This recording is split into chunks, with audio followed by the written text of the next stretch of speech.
semua, apa kabar? Tetap semangat.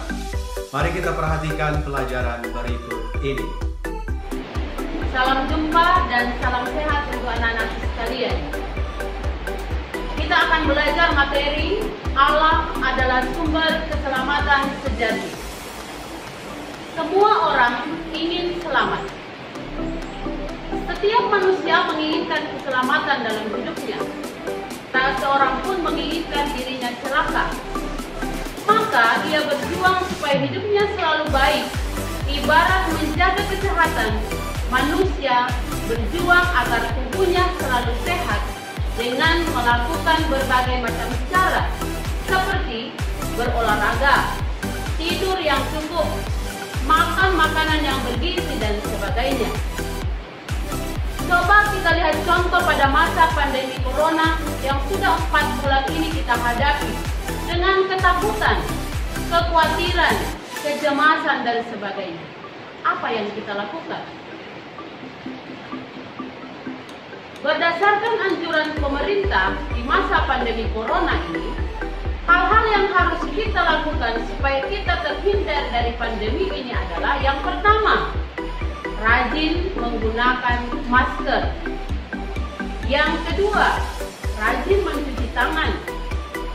Yang ketiga, tinggal di rumah atau stay at home. Yang keempat, menjaga kebersihan. Yang kelima, berolahraga. Kalau kita bisa melakukan anjuran-anjuran pemerintah ini atau protokol kesehatan ini, maka kita akan sehat, kita akan selamat dari wabah ini. Kita akan belajar juga pandangan-pandangan yang keliru tentang sumber keselamatan. Yang pertama, barang duniawi. Orang menggantungkan keselamatannya dari harta benda yang dia miliki, sehingga dia melakukan berbagai macam cara agar dia memperoleh harta sebanyak-banyaknya. Yang kedua, kekuatan gaib. Orang menggantungkan keselamatannya dari benda-benda gaib, mantra-mantra, aji-aji, atau benda-benda pusaka.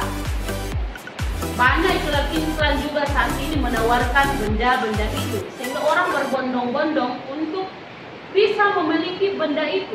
Apalagi di situasi dunia kita saat ini. Corona ini untuk seluruh dunia, bukan hanya di tempat kita. Sehingga apapun yang ditawarkan, kalau itu untuk keselamatan, orang akan pasti berbondong-bondong untuk memilikinya. Yang ketiga, iptek atau ilmu pengetahuan. Orang menggantungkan keselamatannya dari kemajuan-kemajuan teknologi, khususnya di bidang kedokteran dan kesehatan. Kita lupa bahwa hidup dan mati seseorang itu adalah milik Allah sendiri. Allah adalah sumber keselamatan sejati.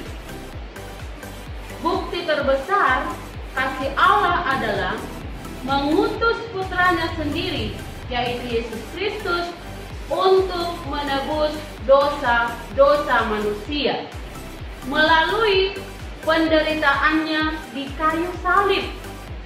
Yesus rela mati di kayu salib untuk keselamatan seluruh umat manusia. Nah, bagaimana kita menjadi tanda kehadiran Allah yang menyelamatkan dalam hidup kita?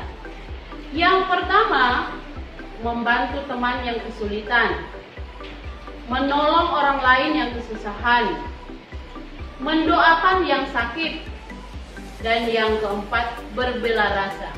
Berbela rasa itu merasakan penderitaan orang lain seperti penderitaan kita sendiri. Contoh, orang yang terkena virus corona, dia merasa cemas, takut jangan sampai ia disingkirkan karena merasa bahwa penyakit ini adalah sebuah aib. Bagaimana kita berbela rasa dengan mereka? Yang pertama, ya kita harus mendoakan. Yang kedua, menerima mereka dengan penuh cinta kasih. Jangan menolak kehadiran mereka, tetapi tetap kita menjaga jarak sehingga kita tidak terkena virus itu. Itu contoh sederhana bagaimana kita menjadi tanda kehadiran Allah yang menyelamatkan dalam hidup kita saat ini. Sehingga demikian, tawaran keselamatan yang diberikan oleh Allah sendiri untuk kita nyata dalam kehidupan kita sehari-hari. Tidak usah jauh-jauh berpikir melakukan hal-hal yang luar biasa. Cukup dengan hal-hal yang sederhana, itu justru membuat orang lain merasa diperhatikan. Baiklah anak-anakku sekalian, demikianlah untuk materi kita hari ini. Nah, tugas yang akan kalian kerjakan di rumah, silakan dilihat di layar yang tertera ada 3 nomor. Dan silakan kalian mengirim jawaban Anda di email saya yang tertera di layar. Selamat belajar di rumah, sampai jumpa.